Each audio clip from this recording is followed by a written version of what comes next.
아, 네. 그러면 이제 바로 이제 제가 준비한 자료들과 이제 Q&A 세션에서 이제 받아본 질문들에 대한 답변을 하려고 하는데요. 이제 컨텐츠를 저는 이렇게 한번 구성을 해 보았는데, 첫 번째로는 자기소개를 잠시 제 스펙이나 그런 것들에 대해서 잠시 소개를 해 드릴 거고, 그 이후에는 입학 관련 질문, 학업 관련 질문, 그다음에 미국 실습 과정에 대해서 잠시나마 조금 들어갈 거고요. 그 이후로는 실습이나 매칭에 관련 질문들, 그리고 비자 관련 질문들을 대답을 할 계획입니다. 네.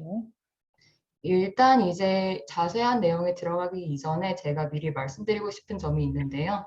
지금 저는 이제 매치의 결과를 받고 이제 H1B 비자를 이제 발급받게 되었고요. 그 과정에서 지금 이제 제가 네, 펜실베니아에 제가 매칭을 하게 되었기 때문에 이제 펜실베니아에 라이센스를 받고 있는 과정에 아직 있습니다. 아직 비자를 완벽하게 받은 상황이 아니기 때문에 지금은 아직 프랙티스를 안 하고 있고요. 만약에 이걸 다 받는다 하더라도 기본적으로 레지던시 프로그램 자체가 이제 6월 달 말이나 7월 달에 시작하기 때문에 저는 아직 프랙티스를 하고 있지 않다는 점을 미리 이제 클래리파이 하고 넘어가도록 하겠습니다.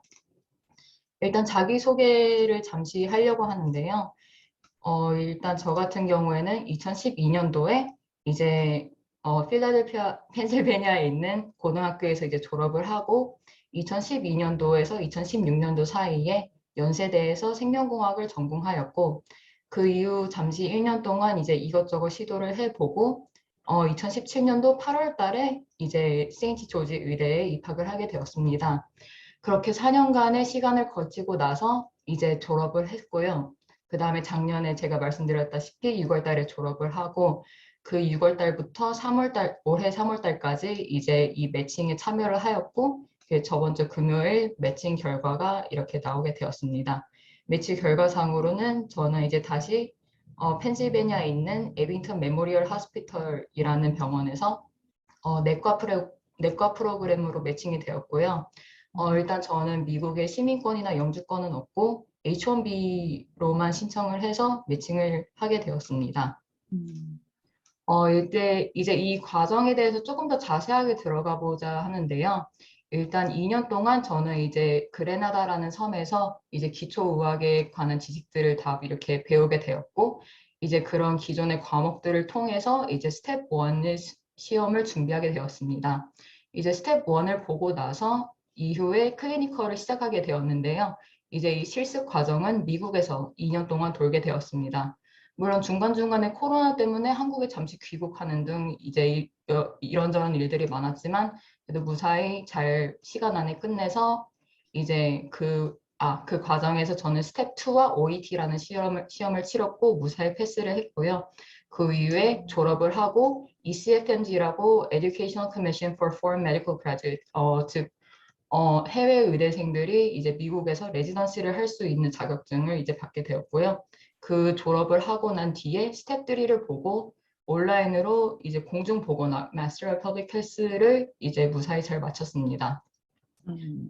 이제 이 과정들이 굉장히 많아가지고 뭐가 중요한지 굉장히 저도 만들면서 내가 뭘 말하고 싶은 건지 잘 몰랐는데요. 이제 정말 그냥 이 모든 걸 다 없애고 이제 제가 가지고 있는 점수나 그런 것들을 이제 기존의 내과에 매칭이 된 비자가 필요한 다른 지원자들의 비교를 해보자면 이제 저 같은 경우는 스텝 1 점수는 240점, 그리고 average IM match non-US IMG, 즉 비자를 필요로 하는 international medical graduate, 비자를 필요로 하는 음. 해외 의대 졸업생들이 매칭되었을 때 그 평균점을 제 자신과 한번 비교를 해봤습니다. 음. 저는 240점, 이제 평균적으로는 237점. 음.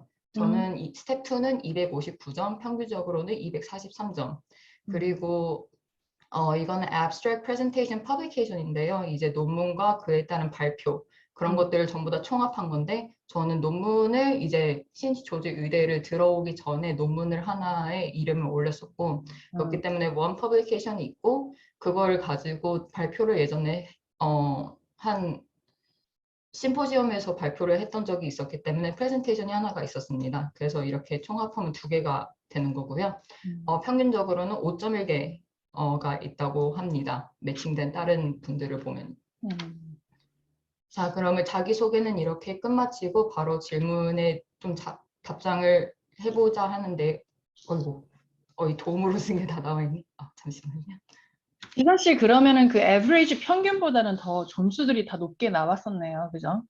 네, 그랬던 것 같은데 이제 에버리지는 높았어도 이제 저는 논문이나 그런 거에 있어서는 꾸준히 좀 부족했기 때문에 그리고 이제 그 부족한 점을 알고 있었기 때문에 클리니컬을 돌면서도 열심히 이제 기재를 하려고 했었는데요. 네. 뭐 여러모로 다 수포로 돌아갔습니다.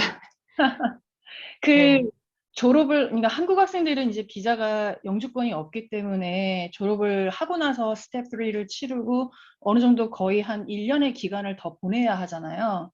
네, 비행 결과 나올 때까지 거의 1년을 소비한다고 보면 되는데, 그럼 네, 그 기간에 지금 MPH 마스터 그 퍼블릭 헬스를 했을 때 네. 학교에서 그 마스터 디그리 관련된 프로그램은 그냥 지원해 주나요? 무료로 아, 네, 네, 전부 다 무료로 받으셨어요? 지원을 해줍니다. 좋네요. 그리고 이제 어떻게 보면은 이제 다른 학생들 같은 경우에는 4학기 막학기 때 이제 매칭에 지원을 하고 이제 졸업을 하고 바로 레지던시를 바로 시작하는데요. 이제 저 네네. 같은 경우에는 졸업을 하고 스텝3라는 시험을 하나 더 치러야 됐기 때문에 어떻게 보면 저는 애초에 그 매치를 뛰어넘었기 때문에 그렇죠. 이제 그 매치를 안 된 사람들이나 아니면 매치에 참여를 안 했던 학생들에게는 이제 학교에서 다양한 프로그램을 지원을 해주고 있어요. 이제 미국에 있는 자기네들의 연관되어 있는 병원에 1년 더, 1년? 아, 음, 몇 주 더 보낸다던가 아니면 저처럼 이렇게 온라인으로 퍼블릭 헬스 프로그램을 무료로 지원해 준다던가 굉장히 학교가 매칭이 안 되었을 경우도 잘 생각을 해가지고 이것저것 CV에다가 한 줄이라도 더 넣을 수 있도록 많은 지원을 해주고 있는 것 같습니다. 한국에 들어와서 그 마스터 디그리를 들으셨어요? 네, 네. 저는 어, 전부 다 온라인으로 수강했습니다. 음, 음. 그러면 입학 관련 질문을 이제 제가 대답할 수 있는 한에서 이제 최대한 대답을 할 텐데요. 네. 미국 고등학교 출시만 가능한가요? 라는 질문에 일단은 해외 의대이기 때문에 뭐 파키스탄, 사우디아라비아 뭐 굉장히 다양한 국가에서 다양한 백그라운드를 가진 분들이 다 오시기 때문에 고등학교에 있어서 어떠한 그런 리미테이션은 없다고 생각합니다. 음, 나이 마흔에 준비해도 괜찮은가요? 뭐 이거는 제가 제 지인의 지인을 알고 통해 들은 건데 50대에 이제 자녀분을 세 분을 두시고 이렇게 본과에 입학하시는 경우도 있다고 하시고 제가 알기로는 재학생분들 몇 분들도 이제 자녀분이 계신 분들도 있기 때문에 나이나 학력에 큰 제한은 없다고 저는 생각을 합니다. 음, 그 영어 실력이 좋지 않은데 입학 가능한가요? 라는 질문을 받았는데요. 그 음. 혹시 들어올 때 토익이나 토플 점수 제한이 있나요? 제가 네. 이걸 잘 몰라가지고. 이선 씨가 그 당시 2017년도 지원하셨을 때는 인터뷰로 거의 들어오셨는데 SGU 현재는 이제 토플 100점, 음, IBT 100점은 무조건 있어야지만 지원이 가능해요. 네. 그렇구나. 네. 일단은 그렇게 이제 그 점수에 어느 정도 요건이 맞으면 입학은 할 수 있으신 것 같은데, 이제 제가 한 가지 꼭 말씀드리고 싶은 거는, 어, 입학을 하더라도 영어가 만약에 부족하더라면 입학 후의 과정이 좀 더 어렵게 느껴질 수 있겠다는 점 꼭 말씀드리고 싶습니다. 그 음, 이유는 일단 기본적으로 수업 내용이 이제 대학교 과정을 아니 어쩌면 대학교 과정을 영어로 듣는 거일 텐데 음, 그거를 따라올 수 있으려면 어느 정도 영어 실력이 필요하고 음, 교내 시험뿐만이 아니라 USMLE 공식 시험들은 전부 다 영어로 치러지기 때문에 음. 그 점에 유의해서라도 이제 영어는 필수적으로 준비를 하시고 오시면 될 것 같습니다. 네. 레퍼런스로 제 공인 영어 성적은 토익은 975점, 토플은 116점. 미국 유학은 10년 정도 했었고, 음, 대학교에서 교과목은 대부분 영어로 수강을 했습니다. 음, 음. 비용은 이제 제가 저 말고 이제 네네네네. 비용은 넘어가시죠. 넘어갈까요? 네네. 네. 그러면 뭐 이제 기숙사까지 다 포함해서 4년의 본과 과정만 생각한다면 한 4억 정도는 들지 않았을까요? 지선 씨도 그때 당시에 장학금을 좀 받고는 가셨지만 네. 그래도 한 4억 정도는 생각을 하시는 게 맞죠? 아, 네, 그렇죠? 알겠습니다. 음. 부끄러운 말이지만 저는 부모님한테 어느 정도 교육을 받아서 보통 정말 그렇죠. 부끄럽네요, 이 나이에. 그 학교 네임밸류가 다음 질문은 학교 네임밸류가 실제 매칭이 얼마나 중요한지 지금 이 질문에 대답을 하기 위해서는 일단 두 가지를 일단 생각을 하고 들어가야 될 것 같은데요. 첫 번째로는 우리는 학교 이름을 고려하기 이전에 우리가 어떤 스테터스인지를 고려할 필요가 있다고 생각합니다. 음. 일단 기본적으로 우리는 non-US IMG로 분류가 되고요. 물론 이제 미국의 영주권이나 시민권이 있으신 분들은 US IMG로 분류가 될 것이고 음. 저처럼 이제 H-1B나 J-1 비자를 필요하신 분들은 non-US IMG, International Medical Graduate 이렇게 분류가 됩니다. 음. 이제 우리가 이런 스테터스로 매칭 확률이 어떨지 그 다음에 SGU가 얼마나 이제 네임 밸류가 영향을 끼치는지 그것들을 여기에서 보려고 하는데요. 이거는 올해 2022년 그 제가 참여한 매치라고 볼 수가 있는데요. 이 경우 여기에서 보시면 USMD 즉 미국 의대를 졸업하신 분들은 이제 매치율이 92.9%라고 되어 있습니다. 그리고 USDO, Doctor of Osteopathic Medicine 이 분들은 매치는 91.3%라고 되어 있습니다. 그리고 미국의 시민권을 가지고 있는 해외 의대 졸업생들 같은 경우에는 매치율은 61.4%.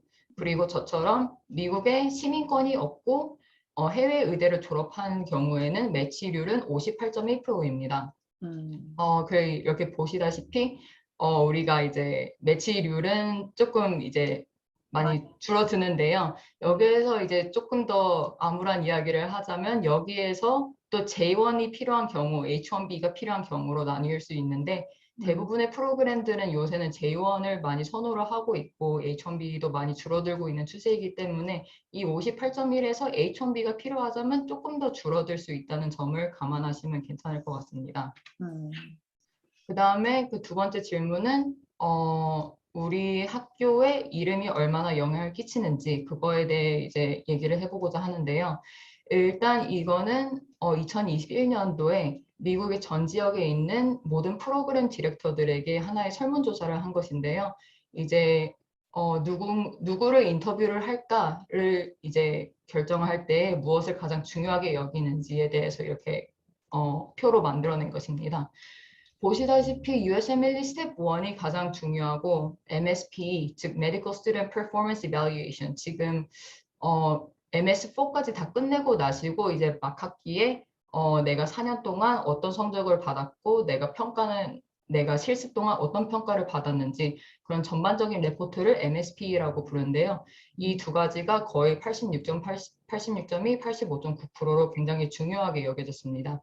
그런데 이제 제 노란색 박스가 스텝 1까지 지금 안 간 이유는 제가 알기로는 이제 스텝 1이 패스 or fail도 이제 간다고 알고 있기 때문에 이제 스텝 1이 점수가 이제 더 이상 안 나오기 때문에 얼마나 이제 중요한 요인이 될지는 잘 모르겠어서 일부러 노란색 박스를 스텝 1까지 올리진 않았습니다. 그 다음으로 중요한 건 스텝 2 점수. 그 다음에 세 번째는 grades required in clerkship. 그렇기 때문에 실습을 돌면서 우리가 시험을 보게 되는데 예를 들어 내과를 돌고 나서는 내과 시험을 보고 외과를 보고 나서는 외과 시험을 보고 이렇게 하는데 그런 점수들도 중요한 요인으로 꼽혔고 USMLE를 fail 했을 경우에 이런 것들도 인터뷰를 누구에게 주는지에 굉장히 큰 영향을 주는 걸로 보입니다. 그렇게 쭉 내려가다 보시면 Medical School Reputation, 즉 학교 밸류, 네임 밸류를 보실 수 있으실 텐데요. 이런 큼지막한 것들에 비해서는 네임 밸류는 그렇게 크게 중요하지 않다고 저는 개인적으로 생각을 합니다. 그리고 세인트 조지 의대 같은 경우에는 워낙에 이제 졸업생들도 많고 현직 일하고 계시는 의사분들도 굉장히 많기 때문에 굉장히 인지도도 높은 편이고요. 그러면 이제 우리가 매칭이 되려면 뭐 이렇게 굉장히 낮은 확률인데 매칭이 되려면 우리는 뭘 해야 될까라고 이렇게 물어보신다면 그냥 점수를 잘 받는 수밖에 없는 것 같습니다. 제가 보기에는. 아, 제가 그, 뭐 그렇게 뛰어난 점수가 아닌지라 이런 얘기를 하는 게 좀 그렇긴 한데, 이제 여기에서 보시다시피 인터내셔널 메디컬 그레이드, 즉 해외 의대생들 중에 해외 의대 졸업생들 중에서 이제 미국 시민권자 같은 경우에는 매칭을 위해서는 226점이 필요했고, 음, 비자가 필요한 경우에는 237점을 평균으로 받았습니다. 스텝 2 같은 경우에도 235점, 243점. 음. 이렇게 우리는 스텝 1이나 스텝 2에 있어서도 조금 더 평균적으로 높은 숫자를 가져야지만 매칭될 확률이 높다라고 보실 수 있을 것 같습니다. 이 USMLE 스텝 시험은 한 2번까지만 볼 수 있나요? 어, 저도 두 번인가 두 번이었던 것 같기도 하고 잘 자세히는 잘 모르겠습니다. 솔직히 주변에 보면 2학년 끝날 때쯤 이제 USMLE 스텝을 보잖아요. 2학년 마지막 학기 때. 네, 그때 점수가 정말 그냥 아예 낮게 나와버리면은 다시 시험을 치를 수는 없잖아요. 네, 네, 아예 페일을 하면은 다시 볼 수는 있어도 점수가 낮게 나왔다고 해서 다시 볼 수는 없거든요. 그러면 네. 그때 결과가 많이 안 좋으신 분들은 그냥 알아서 그냥 의대를 포기하시는 분들도 가끔 종종 있나요? 이제 제가 아는 경우를 이제 어, 제 지인의 지인분이신데 네. 미국의 시민권자이시고 USMLE 스텝 1을 한번 페일을 하시고 음, 이제 그 이후에는 굉장히 좋은 점수를 받은 걸로 알고 있습니다. 음. 그런데도 이제 매치가 잘 안 되신 경우도 있으셨고요. 다만 그분은 이제 왜 안 되신 거예요? 이제 한번 페일을 했다는 게 이제 크게 차라리 낮은 점수라도 패스를 하는 거를 저는 차라리 추천을 합니다. 제 주변에 이제 어 제가 알기로는 200점대 초반의 분들이 계셨는데 이제 그런 분들도 초반에는 뭐 차라리 페일해서 더 좋은 점수를 받는 게 나았을까 이런 얘기를 많이 하셨었는데요. 그분들은 무사히 매칭이 되었습니다. 음. 네, 그래서 저는 개인적으로 주변 사례들을 보면 낮은 점수라도 패스를 하는 거를 추천하는 바입니다. 네. 이거는 제가 아니라 이제 네, 부탁드리겠습니다. 학사학위 소지자인데 부족한 선이수 과목을 우선 이 대표님 이 부분은 저희가 네네. 나중에 커버해도 될까요? 네네네. 네네 우선 지선 씨가 진행을 하는 부분이니까 지선 씨 이거 건너뛰고 가시죠. 이거 질문이 여섯 가지인데 전부 다 띄고 갈까요? 네, 네, 그래서 일단은, 저희가 네. 나중에 할게요. 아, 네. 긴장을 많이 해서. 아, 왜 긴장해요? 지금 인터뷰만큼이나 지금 긴장을 많이 했어요. 말이 지금 헛나오네요. 아니, 이게 그 많은 병원에서 인터뷰를 엄청 잘하시고는. 지금 그때보다 더 긴장이 됩니다. 어머나. 학업 생활에 대한 질문이 들어왔었는데요. 그레나다 같은 생활 같은 경우에는 저는 첫 학기에는 기숙사 생활을 했고 그 이후에는 바로 앞에 있는 아파트에서 지냈었는데요. 네. 월 1,200불 US 달러 정도를 냈었고 음, 이제 크게 불편한 점은 없었습니다. 음, 교내에 다양한 선택지의 음식들이 있고 작은 마트도 운영하고 있는 걸로 알고 있어서 필수품은 찾을 수 있다고 저는 생각합니다. 뭐 한국 라면도 때때로 가다 찾았던 것 같기도 하고요. 그때 어, 기숙사 생활하셨을 때 한 학기의 기숙사비를 다 내셨잖아요. 네. 대충 그때 얼마 냈더라? 기숙사비를? 기억이 하나도 기억이 안 나가지고. 그게 이 기숙사가 그 1인실은 없잖아요, SC. 네, 다 이게 롱룸. 쉐어링 룸이라서 한 룸에 침대 2개로 같이 쉐어하게끔 만들어져 있고, 네. 그다음에 이제 본과 학생들이 더 편하게 생활할 수 있도록 신형으로 또 이제 그 새 아파트를 그때 만들었었거든요. 네. 제가 갔을 때만 해도 열심히 짓고 있었었는데 음, 좋더라고요. 근데 솔직히 한 방에 2분 같이 1인칭이 있다고 그러네, 민기 씨가. 박민기 씨가 있다고 하네요. 네, 있구나. 알겠습니다. 오, 음, 오케이, 오케이. 좋아졌네요. 많이 업그레이드 됐네요, 그러면. 네, 저는 룸메이트가 새벽 6시마다 알람을 이렇게 맞춰놨어가지고 굉장히 그런 것 때문에 힘들었어요. 불편하셔서. 그러면 그것만 힘들었어요. 그래서 기숙사 바로 나올 수 있을 때. 네, 바로 나가셔서 나왔어요. 그러면 버스 타고 그 커뮤트 하셨어요? 저는 그냥 걸어 다녔어요. 아, 걸어서. 바로 앞이었어가지고 그때 컨 컨테이 옐로우 컨테이너라고 이제 음식들을 파는 곳이 있는데 음. 정말 학교 거의 바로 앞이어가지고 그냥 거기 건너편에 있는 아파트인데 저는 아, 네. 지금 민기 씨가 그 SGU 재학생이신가 본데 그 아, 원래 네, 바뀌네요. 2인실이었는데 네, 1인실로 바뀌었다고 하네요. 아, 컨테이너. 어. 1인실이었으면 저도 좋았을 텐데. 네네.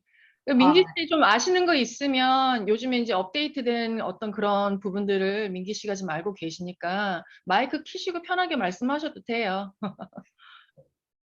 네. 그리고 알겠습니다. 음, 네, 클리커. 그러면 이제 팀목은 이제 한 학년에 학생들이 굉장히 많다 보니까 저 같은 경우에는 스터디 그룹을 하나 형성을 했고 그 그룹 내에서 팀목도 다지고 공부도 하고 했었고 수업은 대강당에서 대부분 수업을 진행을 하고 클리커라는 작은 리모컨처럼 생긴 걸로 출석을 체크했고 이제 워낙 학생들이 많다 보니까 이제 개인적으로 질문을 하거나 그러기가 굉장히 어려울 수도 있는데요.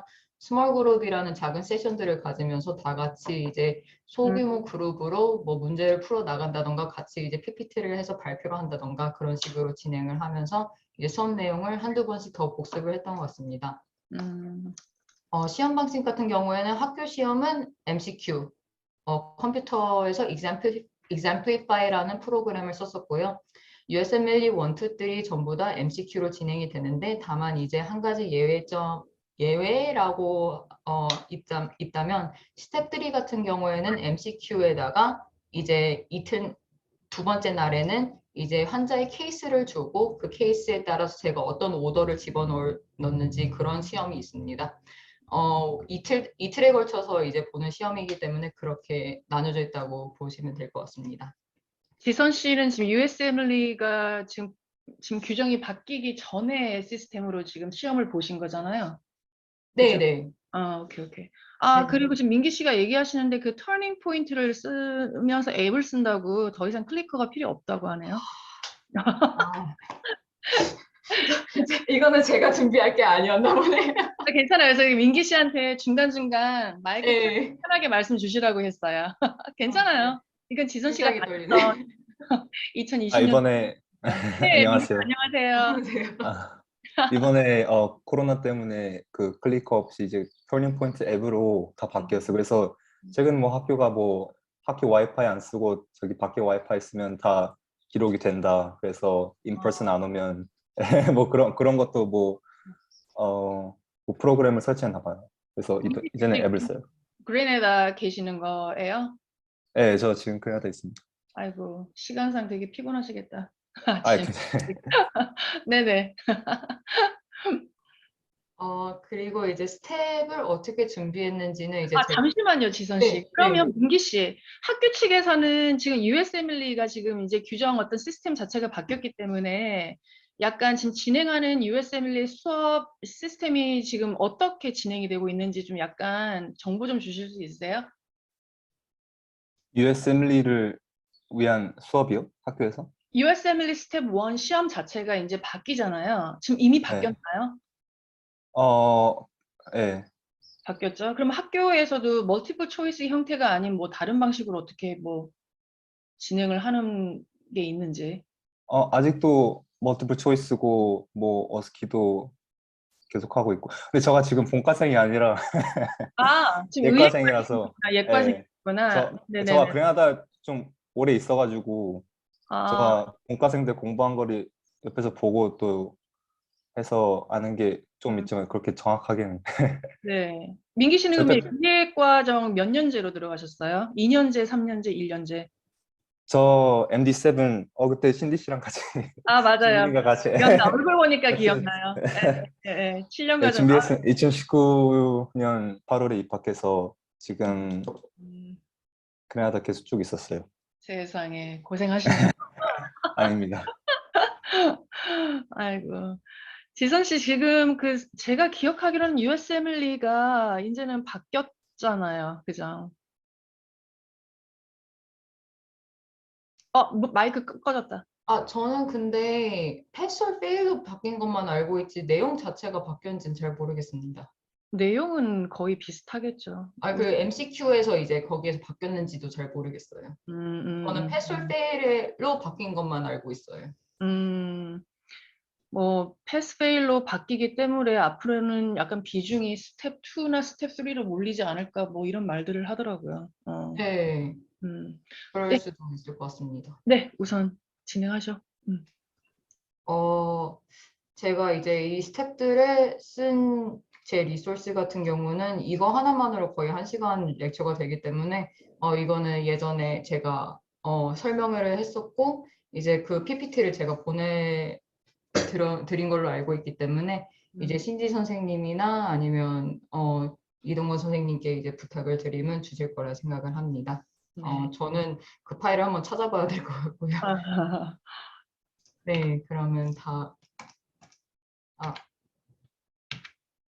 그리고 질문 중 하나가 학기 전반적으로 성적이 어땠는지에 대한 질문을 받았는데요. 여기 오른쪽에 보시고 계신 게 제 졸업장인데, 저는 숨마쿰라우데로 졸업을 하였고, 숨마쿰라우데 같은 경우에는 GPA가 3.9에서 4.0이라고 되어 있습니다. 우와. GPA 거의 만점 나오신 그러니까 분이시네. 정말 잘 보셨는데. 이야. 뭐 이거는 GPA 하나로만 지금 레지던시 인터뷰 들어가도 이거는 당락이겠네. 아니, 근데 제 생각에는 제 개인적인 의견으로는 크게 작용은 안 했던 것 같아요. 인터뷰할 때 거의 성적 얘기는 나오지도 않았었고, 네.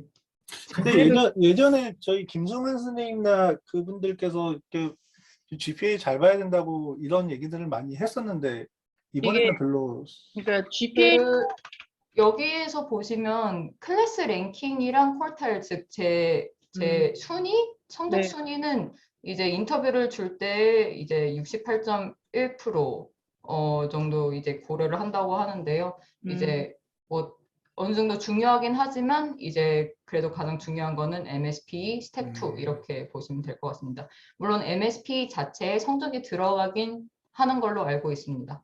다만 이제 MSP에서는 제 이제 학기 성적 GPA뿐만이 아니라 이제 제가 실습을 돌면서 그 실습 때 받았던 이제 리뷰 같은 거를 정말 word for word 전부 다 이렇게 들어가기 때문에 점수도 GPA도 중요하지만 그 외에 더 중요한 것들도 많다라는 점. 그때 그 이승환 선생님이 말씀하신 부분의 그 GPA 얘기는 뭐였냐면 GPA가 높으면 높을수록 좋으면 좋을수록 그만큼 USMLE 스텝 스코어도 네. 잘 나온다라는 어떤 그 비례 관계를 얘기를 하셨기 때문에 그 부분을 얘기하신 것 같아요. 학업 관련 질문 중에서 GPA를 어떻게 준비하면 좋을지 이런 질문을 받았었는데요. 저는 일단 기본적으로 시작할 때 초기에 맞는 공부 방식을 찾는 거를 저는 강력 추천드립니다. 저 같은 경우에는 학부생 시절에는 PPT를 다 프린트아웃 해가지고 뭐 빨간색, 파란색 등의 뭐 이런 형용색 펜들로 이렇게 노트를 쓰고 그것들을 외우는 이런 방식으로 공부를 했었는데 2cm 조제 의뢰에서 공부하는 그 방대한 내용으로는 그런 방식으로 공부를 하기에는 네. 적합하지 않았던 것 같습니다.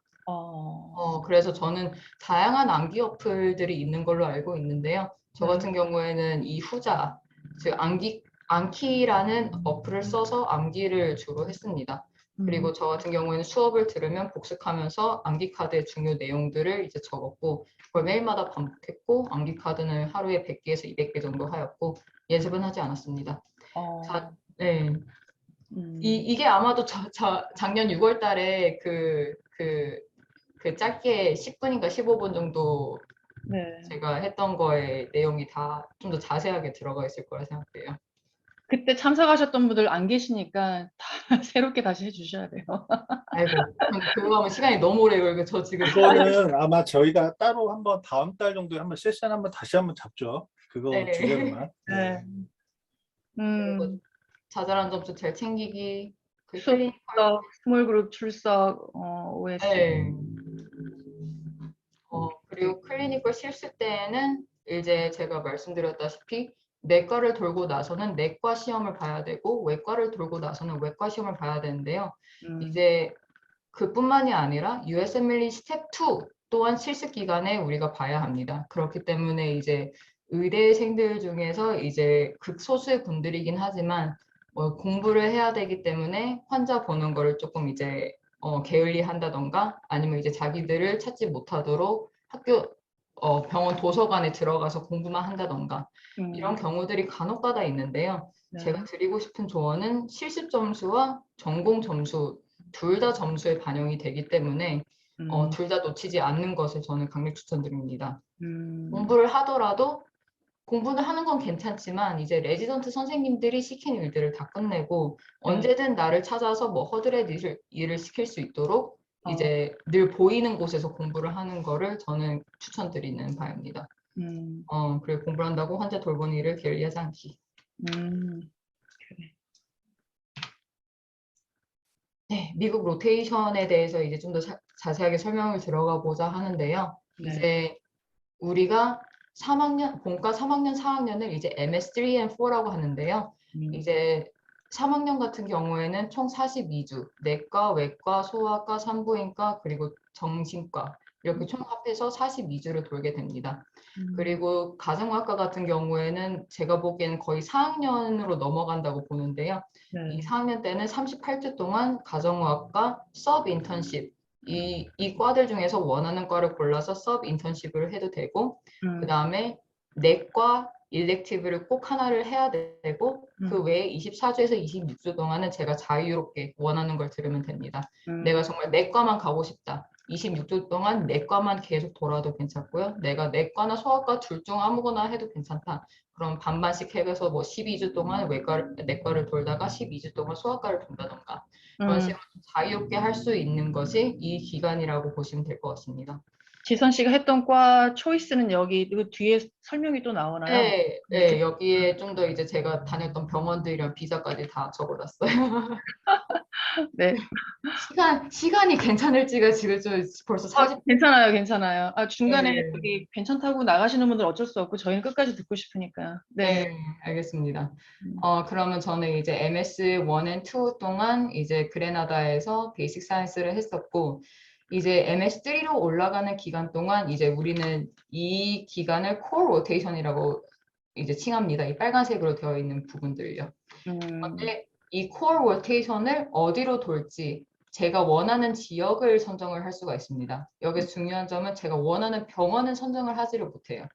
그렇기 때문에 저는 정말 크게 뉴욕에 가고 싶다, 뉴저지에 가고 싶다 이렇게 지역을 선정하는 수밖에 없는데요. 그렇다 보니까 정말 하나의 운이죠. 이제 저희가 3학년 때 비자를 지원해주는 병원으로 간다. 그거는 정말 천운이라고 생각합니다.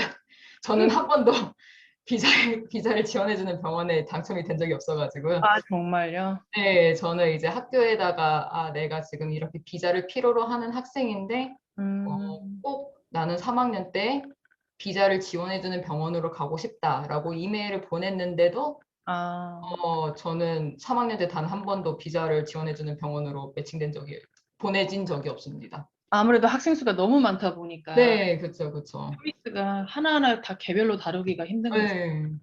그리고 저는 1위를 뉴욕으로 하고 2위를 뉴저지로 했었는데 2위인 뉴저지로 대부분 코어를 돌게 되었습니다. 혹시 제 마우스 보이나요? 네, 보여요. 그리고 이제 4학년 Medical School 4 이때는 제가 말씀드렸다시피 Sub Internship, Elective, Family Medicine을 하게 되었는데요. 이제 이 가정의학과 외에는 이 26조 자유로운 26조와 이 Sub Intern 이 기간 동안은 제가 직접 비자를 지원해주는 병원을 찾아서 그 병원에 직접 그 신청을 합니다. 신청을 해서 내가 4학년인데 너네 병원에 4주 동안 돌아도 될까? 아니면 8주 동안 돌아도 될까? 이렇게 신청서를 보내게 됩니다. 기본적으로 한 3달 전에 보내는 걸 추천드리는 바이고요. 3달 전이요? 네, 3달, 6달 전에 미리미리 보내드리는 걸 추천드립니다. 아마 그 병원마다 방침이 조금 다를 거예요. 너무 일찍은 안 받는 걸로 알고 있습니다. 오케이. 오히려 MS4 때가 조금 더 비자 스폰이 되는 병원들을 좀 찾아서 갈 수 있었겠네요. 네. 개인이 알아봐서. 저는 3는 정말 여러모로 희망도 뭣도 없는 3학년이었기 때문에 정말 3학년 때 정말 좌절 많이 했습니다, 저는. 어, 이게 제 3학년 기간인데요. 이 코어가 전부 다 좀 이렇게 좀 엇나가 있는데, 저는 일단 내과 12주, 외과 12주를 한 병원에서 돌게 되었는데, 저시 시티 메디컬 센터이라는 병원을 돌게 되었습니다. 24주 동안 이 병원에 있는 동안 이 병원은 H1B를 지원해주지 않는 병원이었고요. 아, 다음에는 이제 사이카이트리 6주를 하게 되었는데 이때 뉴브리지 메디컬 센터라는 병원에 가게 되었는데 이 병원 또한 H1B를 지원해주지 않는 병원이었습니다. 이제 거기에 엎친 데다 덮친 격으로 이제 코로나가 시작이 되어가지고 이제 5주 차 목요일 때쯤에 제가 한국으로 돌아오게 되었던 것 같아요. 그 다음에 이제 돌아와서 이제 코로나 일렉티브라고 학교에서 급하게 이제 뭐 하나를 만들어줘가지고 그거를 잠시 듣고 네. 거기에 이제 나머지 코어들 소아과, 산부인과, 패밀리 메디슨 이것들을 일부분을 온라인으로 수강을 하게 되었었습니다. 아, 네, 그래서 저는 한국에 들어와서 코로나 일렉티브를 하고 그 다음에 온라인으로 소아과를 3주 하고 온라인으로 산부인과 3주를 하고 또 온라인으로 가정의학과 3주를 했습니다. 대충 이 온라인으로 이 레지던시는 아니지. 이 로테이션, 클리니컬 로테이션을 어떻게 돌아요? 그냥 토픽을 주고 우리가 발표했습니다. 아, 네, 그냥 우리는 환자는 전혀 보지는 못했어요. 그냥 이제 우리가 토픽을 주면 아니면 뭐 질문을 하면 우리가 대답을 하고 그냥 한 그룹 과외 정도로 저는 생각을 했었던 것 같습니다. 그 3학년은 거의 그냥 온라인, 거의 70%는 온라인으로 하셨네요. 그러면 로테이션을. 네, 뭐 안타까웠지만 뭐 저는 한국에 있게 되었어가지고 좀 느긋하게 했었던 것 같습니다. 그러네. 이제 미국에 이제 어느 정도 돌아갈 수 있게 되었을 때 소아과를 또 코니 아일랜드 H1B 지원해주지 않는 병원으로 지정이 또 되었고요. 그다음에 산부인과 또한 브루클린 호스피털 센터 뉴욕에 있는 병원에 지정되었을 때 또 H1B가 지원해주지 않는 병원이었고 마지막으로 이 패밀리 메디슨 가정의학과 네. 가정의학과 같은 경우에는 킹스버그 주이스 메디컬 센터라는 병원으로 가게 되었는데 이 병원이 제가 지원할 때쯤에는 문을 닫게 되었고 이제 그 프로그램은 나중에 다른 프로그램에 병합되게 되었습니다. 어떻게 보면 정말 3학년 때는 제가 지원할 수 있는 병원은 단 한 군데도 없었다라고 보시면 되시고요. 그렇기 때문에 3학년 때 지금 여기에 MS3로 올라가시는 재학생분들도 몇 분 계실 거라고 생각을 하는데 3학년 때 내가 병원을 잘 골라야지 이렇게 너무 스트레스 안 받으셨으면 좋겠습니다. 네. 제가 아무리 플랜을 가지고 있어도 절대 그대로 나오진 않기 때문에 네, 그리고 이거는 이제 제가 4학년 때 돌았던 모든 병원들과 모든 로테이션인데요. 보시다시피 피디아트릭 반 정도, IM 반 정도 이렇게 돌았었습니다. 저는 내과와 소아과 둘 다 지원하고 싶었기 때문이죠. 지금 1년 4학년 때 지금 몇 개의 병원을 지금 돌아다니신 거예요? 하나, 둘, 셋, 넷, 네 개밖에 안 되네요. 왜냐하면 여기 이 병원 갔고, 이 병원 갔고, 이 병원 갔고, 이 병원 갔고. 패톨로지는 제가 듣고 싶어서 들었던 게 아니라 여기에서 이제 의사 선생님들 몇 분이 코로나에 걸리게 되어가지고 제가 이쪽으로 넘어가서 패톨로지가 잠시 중간에 끼게 되었는데요. 그 외에는 이제 피디아트릭 아니면 IM 이렇게 크게 나뉘게 되었습니다. 그리고 제가 처음에 이제 H1B를 잘 찾는 방식을 잘 몰랐어가지고 여기 보시다시피 세인트 조세프 유니버시티 메디컬 센터라는 이런 병원에도 갔었는데요. 이 병원 같은 경우에는 제가 들어가고 나서 알고 보니까 H1B를 지원해주지 않는 병원이었습니다. 그래서 그리고 여기 보시면 세인트 피터 대학병원 같은 경우에는 H1B를 지원을 해준다고 했다가 이제 제가 지원하는 연도가 돼서야 이제 방침이 바뀌었었어요. H1B를 지원해주지 않는 방향으로. 그렇기 때문에 제게 남은 거라고는 플로리다와 몬테피어 이렇게 두 개만 살아남았죠. 대단하다. 네, 뭐 정말 열심히 했지만 뭐 계획대로 되는 거는 많이는 없는 것 같습니다. 이제 뭐 이렇게 대차게 망하고 나서 이런 병원 선정 방법을 이렇게 말씀드리는 게 굉장히 웃기긴 하지만 일단 저는 병원 선정을 할 때 이런 점을 고려를 했던 것 같습니다. 기본적으로 SGU와 어필리에이션이 있는지, 이 어필리에이션이 되어 있는 병원 목록들 같은 경우에는 SGU 매뉴얼에 가보시면 전부 다 리스트가 나와 있고 매년마다 그게 업데이트 되는 걸로 알고 있습니다. 그리고 어느 정도 제휴를 맺은 병원이기 때문에 뭐 서류나 뭐 추가 비용 이런 게 없고, 만약에 내가 뭐 어느 병원에 가고 싶은데 그 병원은 우리 학교와 제휴가 안 맺어져 있다. 그럴 경우에 갈 수는 있는 걸로 알고 있습니다. 그 병원이 이제 받아주기만 한다면. 다만 이제 서류가 좀 더 추가적으로 더 많이 작성을 해야 되고, 그리고 비용이 더 많이 발생되는 걸로 알고 있기 때문에 저는 개인적으로 SGU 안에 있는 병원들 중에서 찾는 거를 추천드리고 싶습니다. 그 다음에 SGU friendly. SGU는 매년마다 이제 자기네들의 웹사이트에 졸업생들이 매칭된 결과를 이제 발표를 하는데요.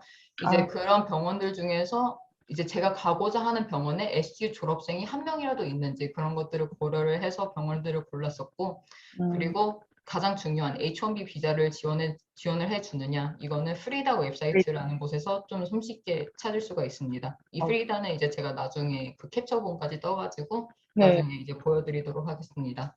다만 이제 컨시더를 해야 될 점들은 이렇게 크게 4가지가 있는데요. 이건 제가 입학할 때에도 들었던 건데 H1B를 지원해주는 병원들은 점점 줄어들고 있다. 네, 이거는 4년 전에도 그랬고 지금도 그렇고 그냥 계속 그럴 것 같습니다.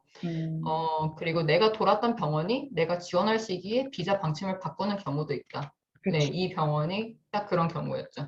제가 들어갔던 2020년도에는 이제 비자를 해주는 병원이었다가 이제 그 방침이 없어지게 되었죠.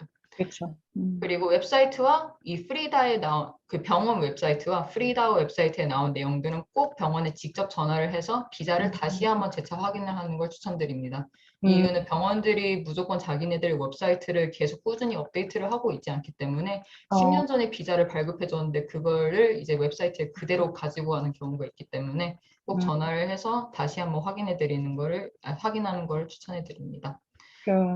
이 4번이 어떻게 보면 좀 의외의 점일 수도 있는데요. 비자 방침이 바뀌었더라도 프로그램 디렉터의 역량에 따라서 지원자에게 특별히 비자를 허락해 주는 경우가 있습니다. 내가 이 병원에서 정말 열심히 일을 해가지고 PD가 나를 정말 마음에 들어하고 날 정말 이 프로그램에 데려오고 싶다라고 할 경우에 비자를 특별하게 이제 자기의 역량에 따라서 주는 경우도 있습니다. 미국 로테이션 관련 질문들에 이제 답변을 하려고 하는데요. 실습 조언. 첫 번째로 가장 중요한 건데요. 늦지 않는다. 시작하는 시간에 맞춰서 늦지 않게 오는 게 어떻게 보면 정말 많이들 힘들어하는 거지만 제일 중요한 거라고 볼 수가 있을 것 같습니다. 그리고 되도록이면 이제 최대한 일찍 오려고 하는 거를 추천드려요. 저는 레지던트 선생님들이 오시기 전에 와가지고 일을 시작하는 경우도 있었기 때문에 최대한 그냥 빨리 와서 이제 일을 시작하는 거를 추천드립니다. 저는 일하는 속도가 조금 느려가지고 그래서 일부러 일찍 왔습니다. 그리고 주어진 일은 성실히 한다. Patient history taking, patient physical examination. 그리고 이 모든 거를 이제 상대방 의사 선생님들이 다 이해할 수 있도록 oral presentation을 하는 것. 이 모든 것들이 이제 우리 의대생들이 할 일은 실제로는 거의 이것밖에 없는 것 같아요. 이제 환자 노트를 쓰는 거는 이제 그걸 허용해주는 병원도 있고 허용해주지 않는 병원도 있는데 제가 보기에 가장 중요한 거는 이 3가지인 것 같습니다. 이 3가지는 이제 그레나다에서 이제 충분히 연습을 학교에서 시키기 때문에 거기에서 어느 정도 자기에 맞는 발표 방식이나 자기에게 맞는 그런 방식을 잘 구축해 나가셔서 이제 실습을 도실 때 많이 헤매지 않도록 이제 연습을 해야 하는 거를 저는 강력히 추천해 드리고요. 공부는 꾸준히. 다시 한번 말씀드리지만 공부한다고 병원 도서관에 숨어있지 않기. 정말 중요합니다. 몇 번이고 이제 이게 나올 것 같은데 병원 도서관에 숨어있지 않기. 그 다음에 시험 스코어뿐만이 아니라 선생님들의 평가가 굉장히 중요합니다. 제가 아까 말씀드린 MSP 같은 경우에는요. 이제 제가 같이 일했던 의사 선생님들이 저에 대한 평가를 내릴 때 이 학생은 공부를 정말 열심히 한다. 이 학생은 책을 정말 열심히 읽는다라는 등 이렇게 실제로 코멘트를 적어주세요. 그리고 그 코멘트가 그대로 MSP에 바로 들어가게 됩니다. 아, 그 선생님이 만약에 이 학생은 정말 최악이었어요 라고 하면 그게 그대로 MSP에 들어가기 때문에 네, 학교가 전혀 봐주지 않는 걸로 알고 있습니다. 와, 자기의 적나라하네요. 네, 역량에 따라서 그렇게 들어가는, 역량에 자기가 얼마나 잘했는지에 따라서 그렇게 들어가게 되는데요. 그러면 내가 이제 제가 있고 저와 직접 일하는 레지던트 선생님이 있고 저를 평가해 주시는 어텐딩 선생님이 있는데 그렇죠. 나는 어텐딩 선생님과 별로 일할 기회가 없는데 그러면 대충 해도 되지 않을까라고 생각하시면 안 되시는 게 이 어텐딩 선생님이 레지던트 선생님께 이제 같이 교류를 하면서 이 학생은 어떻느냐라고 이렇게 물어보시거나 그렇게 피드백을 얻는 경우가 있기 때문에 그냥 열심히 레지던트 어텐딩 이렇게 구분하지 않고 그냥 모든 사람들에게 도움을 주시고 이제 허드렛 일도 다 하고 어떻게든 이제 자신을 available 하게 만드는 것이 저는 중요하다고 생각합니다. 그리고 마지막으로 동기들 챙겨주기, 팀워크. 동기를 챙겨주기. 네, 동기들을 나 혼자만 잘나고 싶다라고 하는 거는 주변 사람들이 보았을 때에도 좋지 못하고 이제 남들이 어떻게 하는 간에 나는 지금 내 비자 챙겨야 되고 내 점수 챙겨야 되니까 나는 여기에서 제일 질문 대답 많이 하고 제일 열심히 해야지라고 하면 그게 다 티가 나는 것 같습니다.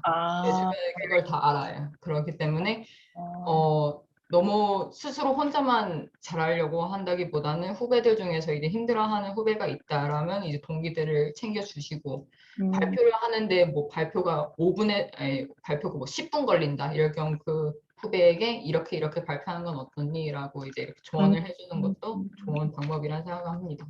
야, 진짜 성격이 좋아야 의대 가겠네. 네. 그리고 내과를 선택한 이유에 대해 질문이 들어왔는데요. 저는 개인적으로 그 내과 공부가 굉장히 취향에 맞았고 저는 나중에 퍼머널리 클리니컬 케어 펠로십에 관심이 많아서 내과를 선택하게 되었습니다.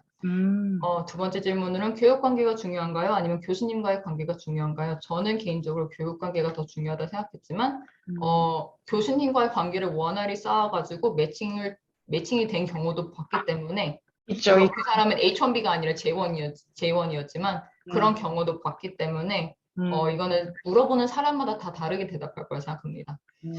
본과를 다니면서 비자 매칭을 위해 어느 부분을 더 신경 썼는지 성적 관리, 수마쿰 라우데로 졸업을 하였고 그 다음에 IEA Honor Society의 이제 SGU에서 이제 하나의 동아리인데 특정 GPA 이상만이 이제 초대를 받고 이제 가입을 할 수 있는 하나의 Honor Society라고 해요. 근데 여기에서 이제 자기네들의 회원들에게 특별하게 뭐 다이비티스 클리닉에 데려간다던가 아니면 뭐 과외를 시킨다던가 이렇게 좀 여러 가지 활동을 시킵니다. 저는 이거 자체가 제 매칭에 크게 뭐 당연히 그렇게 영향을 끼친 것 같진 않아요. 다만 이렇게 다이비티스 클리닉 아니면 튜터링을 하면서 제 스스로 공부가 되었고 그것이 나중에 실습에 갔을 때 굉장히 도움이 많이 됐었던 것 같습니다. 그래서 여기에서 연습을 좀 많이 시키거든요. 환자들에게. 그렇죠. 이 툴 시스템도 보면은 그 후배들한테 지선 씨가 이제 알고 있는 부분들을 이렇게 전달하는 과정이라고 생각하면 되는데 이것도 학교에서 했던 튜터 아니었나요? 네네. 그냥 이제 저는 친했던 한국인 언니 두 분을 이제 튜터를 했었습니다. 실습은 열심히 더 많은 환자를 맡아서 발표를 더 많이 하면 좋은 인상을 남길 수가 있겠죠. 발표를 한두 번 하는 학생들이 있다면 이제 환자를 뭐 7명씩 맡아가지고 발표를 7번이나 한다. 그러면 이제 선생님들 입장에서는 아, 얘 정말 열심히 하는구나. 또는 아는 게 정말 많구나. 아니면 그냥 여러 가지 좋은 그런 임프레션을 남길 수 있다고 생각하기 때문에 실습은 열심히 도는 거를 저는 추천해 드립니다. 그 외에 뭐 이거는 여기 들어가 있는 거고. 다시 공부. 논문을 참여를 해보려는 시도를 굉장히 많이 했지만 빈번히 실패했습니다. 레지던트 선생님이 너 논문에 참여시켜줄게 라고 했다가 나중에 뭐 연락을 안 받는 경우도 계셨고, 동기들이 다 같이 모여서 우리 이거 케이스 리포트 쓰자 라고 했다가 이제 다 같이 이제 그 단톡방을 나가는 경우도 있었고, 뭐 이런저런 이유로 시도는 많이 해봤지만 결과적으로 저는 의대를 다니는 4년 동안은 단 하나의 논문도 내지 못했습니다. 그리고 취미 하나 기르기, 인스타툰. 네. 이거 잠깐 얘기해줘. 인스타툰 이게 무엇이? 저는 인스타에 이제 의대생인 것을 이제 비밀로 하고 제 일상 툰을 올리는데요. 저는 이거를 딱히 스펙으로 생각하지 않고 정말 너무 해외에서 이제 생활하는 게 이제 좀 많이 힘들고 하다 보니까 좀 거의 제 셀프 케어 식으로 이렇게 그렇죠.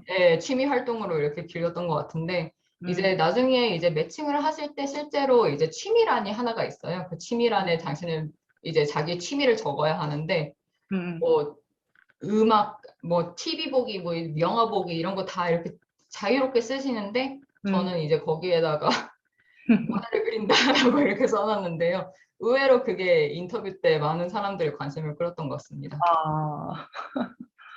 네, 그리고 추천서를 받는 팁. 일단 첫 번째로 자신이 어느 정도 같이 오랫동안 일할 수 있는 어텐딩을 찾는 거를 추천드립니다. 이 오래라는 게 뭐 한두 달 이런 게 아니라요. 그냥 1주 아니면 2주. 정말 단기적으로 이 선생님을 일주일에 5번 이렇게 볼 수 있다면 그 선생님이 이제 나를 추천서를 써줄 수 있는 선생님이다라고 생각하시면 될 것 같습니다. 다만 이제 한 며칠간 같이 일을 하시다가 이제 단 둘이 있을 때 제가 일하는 모습을 보셨을 텐데 제가 어느 부분이 부족한지 어떻게 더 임프루브를 할 수 있는지 그리고 저는 마지막으로는 당신에게서 이제 추천서를 받고 싶습니다 라는 거를 솔직하게 초기에 얘기를 하는 거를 추천드려요. 왜냐하면 이분들도 병원에 1, 2년 있었던 분들이 아니라 뭐 10년 이상 있었던 분들이시기 때문에 의대생들이 뭘 필요로 하는지 다 알고 계신 분들입니다.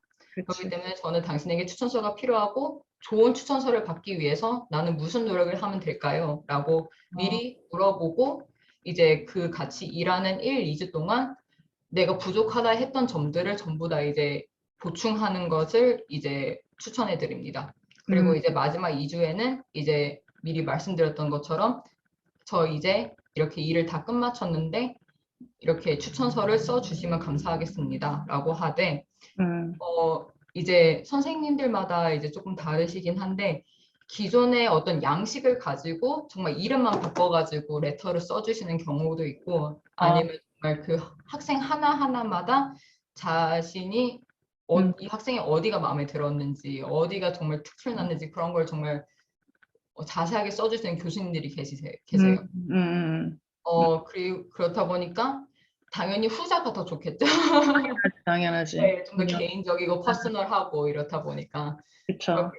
만약에 교수님들이 이 학생 진짜 별론데 할 때는 그냥 이름만 바꿔가지고 이렇게 주는 경우도 있다고 들었기 때문에.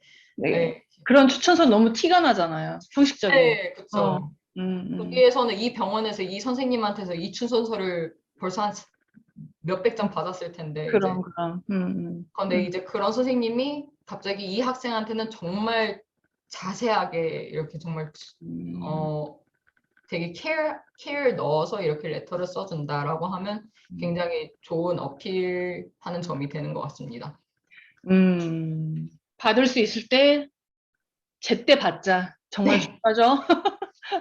네, 네, 저는 달라고 했다가 한 4달 뒤에 가니까 기억을 못해. 너가 누구였더라 하셔가지고 네, 받을 수 있을 때 받아놓는 거를 추천드립니다. 이거는 제가 대답하기가 힘들어가지고 다시 블랭크로 남겨놨고요. 연구원으로 가서 레지던트 매칭하는 게 더 수월할지? 글쎄. NIW로 가시는 경우가 있다고 들었는데 그거 외에는 그렇겠죠. 예, 보통 연구원으로 한 2, 3년 근무하면서 NIW 비자를 받는 분들이 계시더라고. 예, 그래서 레지던시 매칭된 선배분들이 몇 분 계셨어요, 지선 씨. 네. 그거는 옛날에 제가 말씀드렸잖아요, 그지? 네. 넘어가죠. 네. 그러면 이제 H1B 준비 과정을 이렇게 한번 나눠봤는데요. 저는 2021년도에 졸업을 하고 똑같은 해에 ECFMG라고 이제 해외 의대생으로서 미국 레지던시를 시작할 수 있다라는 그런 자격증을 받았고, 이거는 이 CFMG 서티피케이션은 그 졸업하면은 바로 그냥 신청을 따로 안 해도 주죠? 받나요? 저는 신청해야 되는 걸로 알고 있는데. 신청하는 링크 사이트가 따로 있어요? 아, 학교에서 그걸 근데 굉장히 자세하게 알려줄 거예요. 왜냐하면 저 같은 경우에는 제가 지원할 때 스텝 3가 없어지면서 원래 스텝 3, 스텝 2 CS가 없어지면서 원래 네. 이게 ECFMG의 충족 요건 중 하나였는데 그 시험이 하나가 엎어지게 되면서 이제 뭐 다양한 방법으로 이제 패스웨이라고 이걸 취득할 수 있는 다른 과정들을 학교에서 굉장히 자세하게 설명해 줬기 때문에 네. 그 과정 그대로 가져갈지 어떨지는 저도 자세하게 잘 모르기 때문에 다만 이제 따로 신청은 했었던 것 같습니다. 그때 스텝 2 CS가 잠시 없어진 거는 잠정적인 거였잖아요. 그때 코로나가 터지면서, 그지? 네, 아, 오케이. 이제 아예 없어진 걸로 알고 있는데. 없어졌나? 네, 이제 그 시험 자체를 이제 더 이상 안 보는 걸로 알고 있어요. 그때 잠시 이제 오케이. 잠시 중단을 했다가 아예 이제 안 하는 방향으로 틀었던 걸로 알고 있어요. 제가 알기로는. 아, 오케이. 그래서 그렇기 때문에 저는 OET라는 시험을 또 따로 봤던 거고요. 그 시험의 대체. 오케이. 그리고 2021년도에 스텝 3를 받고 2021년도 9월 달에 레지던시 어플리케이션을 넣었습니다. 이제 J1과 H1B를 비교한 표인데요. 보시다시피 J1 같은 경우에는 스텝 3를 필요로 하지 않지만 H1B로 지원을 할 경우에는 스텝 3를 필요로 한다는 걸 보실 수 있겠습니다. 그런데 스텝 3를 보기 위해서는 또 제가 졸업을 하고 MD를 따야 되기 때문에 우리는 어쩔 수 없이 졸업 전에 레지던시를 지원할 수가 없고 졸업을 하고 ECFMG를 받고 스텝 3를 받고 그 다음에 이제 지원을 할 수 있기 때문에 여기에서 이제 어떻게 보면 다른 동기들과 1년 정도 차이가 나게 되는 것이죠. 그렇죠. 이제 H1B 병원에 이제 매칭 과정을 잠시 잠시 물 좀 가져와도 괜찮을까요? 아, 네네네네.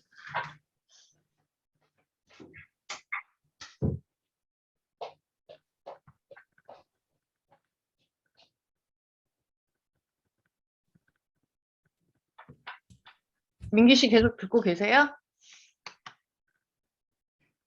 네, 듣고 있습니다. 지금 학기 진행 중인 거잖아요. 학기 중이죠. 네, 지금 3학년 2학기 마지막 학기에 이제 예과. 잘하셔야 되겠다. 마지막 GPA가 잘 나와야 그것도 본과로 올라가지. 그죠? 네, 그래서 이번 5월에 PMSC 보고 음. 저는 아마 군대 갔다 오고 본과 들어갈 것 같아요. 아, 군대 다녀와서. 네. 언제 그러면 한국 들어오실 예정이세요? 5월 23일. 5월 23일. 네. 그 2월 7일에 바로. 군대를 가고 싶다고 해서 요즘에 뭐 몇 월 달에 뭐 간다고 해도 그게 이미 이미 다 나왔어요. 날짜 나오고. 아, 나왔구나. 네. 그렇구나.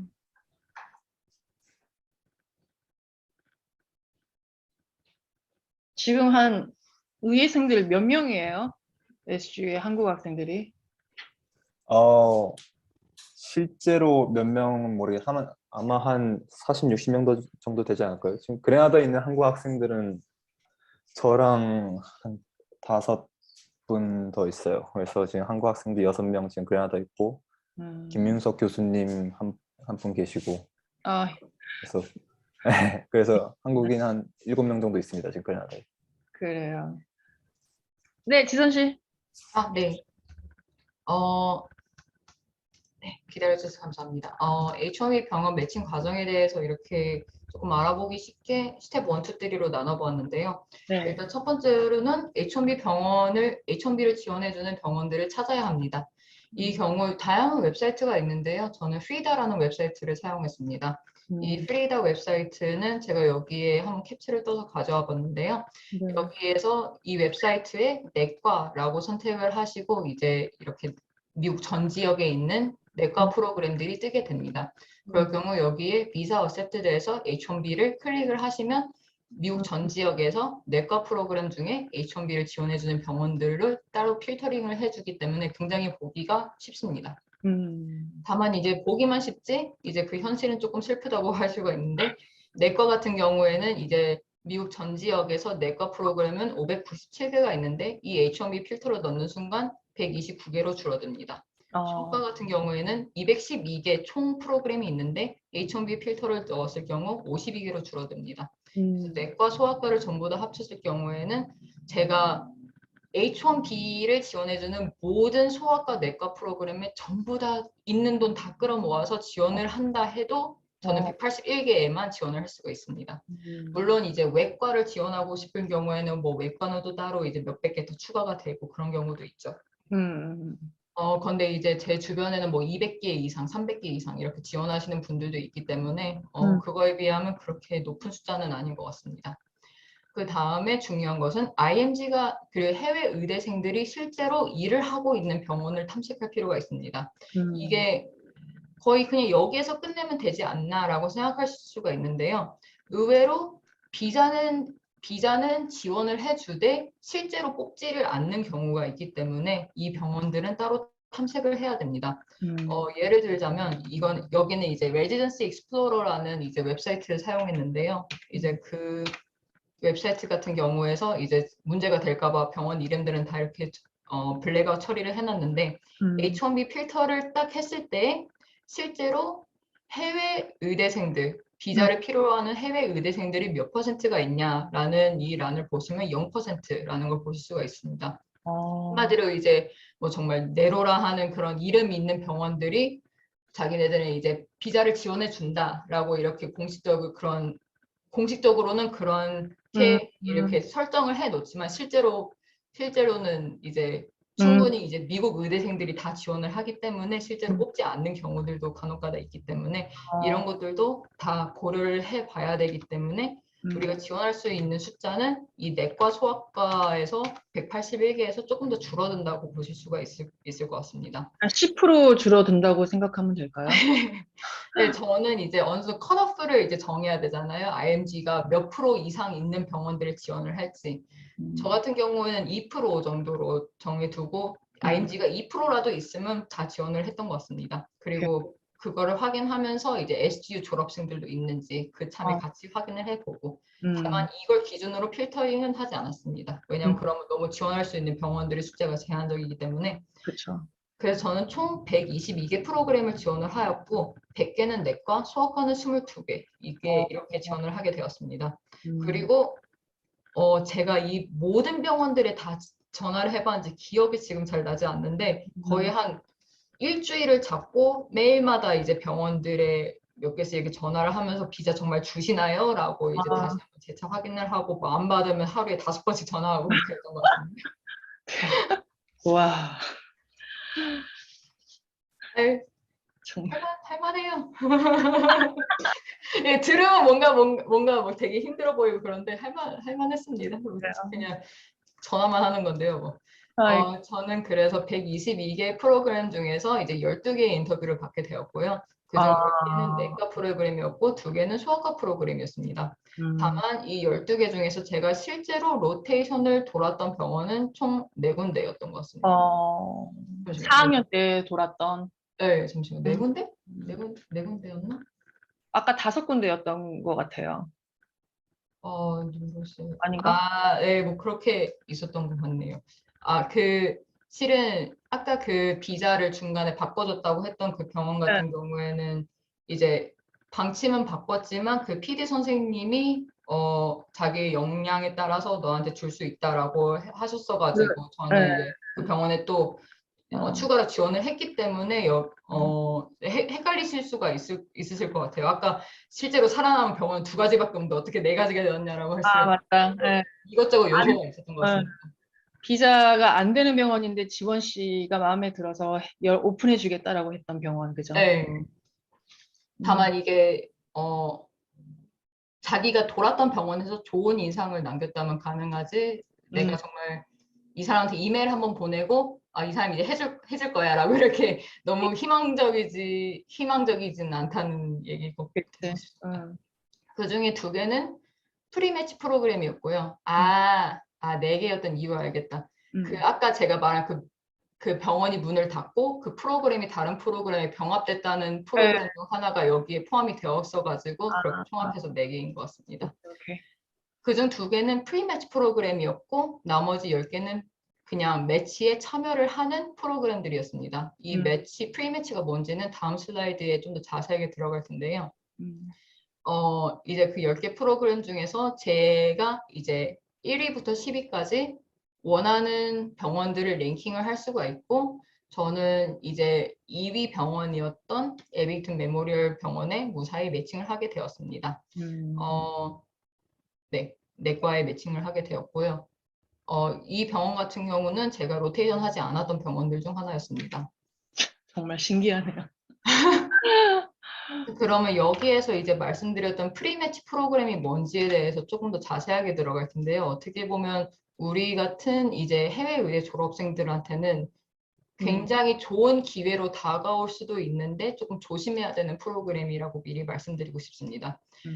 프리매치라는 것은 결국에는 이제 어떻게 보면 정시, 수시로 나눈다면 이 프로그램들은 수시라고 이제 저는 이렇게 좀 비유를 하는데요. 정시는 정해진 기간에 시험을 보고 그 결과가 다 같은 날에 나오는 3월 18일에 결과가 나오지만 프리매치 같은 경우에는 인터뷰를 보고 나서 그 당일날 결과가 나올 수도 있고 그 다음 주에 나오기도 하고 어떻게 보면 정말 급하게 사람을 빨리 뽑는 그런 프로그램이라고 볼 수가 있을 것 같습니다. 이거는 이제 우리 학교의 OCG 웹사이트에서 직접 가져온 것인데요. OCG 웹사이트에 이렇게 들어가 보시면 The Match에서 Allow 프로그램을 클릭해 보시면 이렇게 Allow 프로그램들을 전부 다 다운받을 수 있는 링크가 나옵니다. 이 Allow 프로그램의 단점은 일단 결과를 빠르게 받아볼 수가 있고요. 3월 18일까지 기다리지 않고 거의 인터뷰를 하고 바로 그 주에 결과를 받아볼 수가 있고, 2번째로는 결과가 더 빨리 나오기 때문에 비자를 좀 더 빨리 신청하고 빨리 받아볼 수가 있다라는 게 이제 가장 큰 장점인 것 같습니다. 다만 이제 이거에 참여를 하는 프로그램들이 이제 여기에 참여를 하는 이유가 자기들이 정시로 가면 이제 충분히 많은 지원자들을 얻을 수 없기 때문에 이런 식으로 매치 참여를 안 해서 빨리 이제 취업에 조금 절박한 해외 의대 졸업생들을 데려가려는 프로그램들이라고 볼 수가 있기 때문에 그렇게 레퓨테이션이 좋은 병원들이라고 하기에는 조금 힘들 것 같습니다. 그 단점은 그냥 레퓨테이션이다. 레퓨테이션이고 거기에서 받는 트레이닝 자체가 어떤지 잘 모르겠습니다. 이제 거기는 제가 인터뷰를 했을 때 받았던 인상은 너가 오면 우리가 너희들을 길러주겠다 이런 게 아니라 빨리 와서 일해라 좀 이런 인상을 저는 받았기 때문에 저는 어떻게 보면 이 레지던시 과정에서 이제 좀 더 자세하게 의학에 대해서 공부를 하고 싶고 좀 이렇게 트레이닝을 받고 싶은 건데 여기는 거의 정말 빨리 와서 네가 이미 가지고 있는 기존의 지식들로 빨리 일을 해라 좀 이런 기분이어가지고 환자가 당연히 급하다. 네, 제 개인적인 견해이기 때문에 실제와 다를 수가 있다는 점 꼭 미리 고려해 주시면 감사하겠습니다. 인터뷰 팁, 자신의 강점과 약점을 알기, 자신의 강점이 있다면 그것을 열심히 어필하기, 그리고 자신의 CV에서 비교적 뭐 약한 부분이 있다. 예를 들어 스텝 점수가 평균보다 조금 더 낮다던가 아니면 이제 자기가 텀을 리핏을 했다던가 이런 것들은 빠르게 이제 질문이 왔을 때 빠르게 대처를 하는 것이 좋은데 이제 뭐 제가 가족에 이런 일이 있어서 우리 조국에 이런 일이 있어서 이런 거는 전혀 좋지가 않다고 들었고요. 아, 네, 워낙 다양한 전 지역에서 이제 음, 해외 의대생들이 지원을 하기 때문에 음, 조국이 어떻고 저쩌고 이런 것들은 전혀 통하지가 않다고 들었습니다. 네. 아, 다만 제가 드릴 수 있는 조언은 이제 자기가 그 단점을 어떻게 보완하려고 했는지. 제 지인 같은 경우에는 스텝 1 점수가 비교적 조금 낮았었는데 네. 거기에서 공부 방식을 바꿨더니만 스텝 2에서 20점 더 높은 점수를 받았다라는 게 굉장히 좋게 이제 어필이 되었고 그 친구도 이제 매칭을 잘 하게 되었습니다. 그래요, 맞아요. 그 디렉터, 예전에 그 병원 디렉터가 한마디 하시는 거 보니까 자기가 약한 부분에 대해서 자꾸 거짓말로 이렇게 메이크업하지 말고 그냥 그냥 그대로 현실성 있게 얘기를 하는 게 오히려 더 인간미가 보인다라고 얘기하시더라고요. 그리고 단점이 있을 때 당신의 단점이 무엇인가요? 라고 할 때 저는 일을 너무 열심히 합니다. 이렇게 정말 속보이는 그런 단점은 절대 말하지 않기.